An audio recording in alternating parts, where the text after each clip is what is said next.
ሻምፖ ቤት ውስጥ በቀላል መንገድ እንደዚህ ሰርታችሁ መታጠብ ትችላላችሁ። ከኬሚካል ነፃ የሆነ እንዲሁም ደግሞ ፀጉራችሁ በጣም ወዝ ለሌለው እና ሽበት ለሚያስቸግራችሁ በእርግጠኝነት እንደዚህ እየሰራችሁ ብትጠቀሙ ውጤታማ ትሆናላችሁ። የተጠቀምኩት ቁርንፍድ ተጠቅሜያለሁ። ከዛ ሽንኩርት ተጠቅሜያለሁ። ቁርንፍዱ በዚህ መልኩ መትቼዋለሁኝ፣ አድቅቄዋለሁ ማለት ነው። እናንተ መፍጨትም ትችላላችሁ። በዚህ አጋጣሚ ያው በሰዓትም ማስነካት ትችላላችሁ ትንሽ ማለት ነው።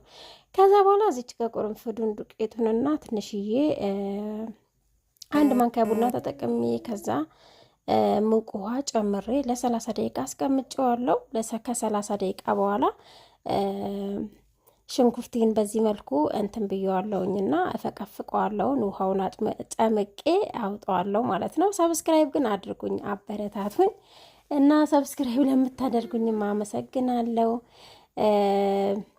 እዚች ጋር የውሃው የሽንኩርቱ ውሃ እንትን ካልኩ በኋላ ከጨመቅኩ በኋላ እናንተ መጭመቅም ትችላላችሁ። እኔ በማጥለያ ነው ያጠለልኩትና ከዛ አንድ ላይ ውሃው የቅድም የጨመርኩበት ውሃ አንድ ላይ አጠለዋለሁ። እዚች ጋር እንትኑ እንዳይገባባችሁ ለምን ፀጉር ላይ እንዳይቀር ማለት ነው። ከዛ በኋላ እዚች ጋር ትንሽዬ ሻምፖ ጨምራለሁ። እናንተ ሻምፖ ከሌላችሁ ናቲ ሳሙና መጨመር ትችላላችሁና ሳሙናም መጨመር ይቻላል ማለት ነው። ከዛ ቀይ ላይ እንትን ብዬ በዚህ መልኩ ታጥቤ ስታጠብም በቀንጨባ አድርጌ ያሳያችሁ። በሌላ ቪዲዮ እንገናኝ። ሰብስክራይብ አድርጉ።